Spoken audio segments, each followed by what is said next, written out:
O'zbekistonda pensiya va g'aznachilik tizimida katta o'zgarishlar kutilmoqda. Bugungi videoda shu haqida batafsil. Assalomu alaykum hurmatli tomoshabinlar. Kanalimizga xush kelibsiz.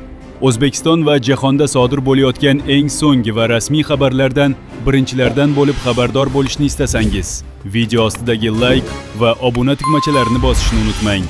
Siz shu orqali bizning kichik mehnatimizni qadrlagan bo'lasiz. Barchangizga katta rahmat. Diqqat qiling.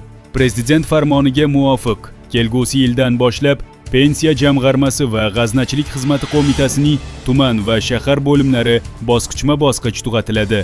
Ular o'rnida esa kichik va ixcham xizmat ko'rsatish ofislari tashkil etiladi.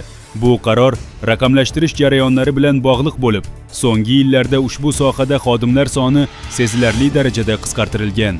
Ma'lumotlarga ko'ra, oxirgi yillarda ishchi birliklari deyarli yarmiga kamaygan. Kelgusi yillarda esa yanada qisqartirish rejalashtirilmoqda.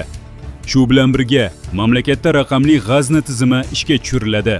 Ushbu tizim orqali ma'lumotlar sun'iy intellekt yordamida tahlil qilinib, turli prognozlar ishlab chiqiladi va inson omilining ta'siri kamaytiriladi.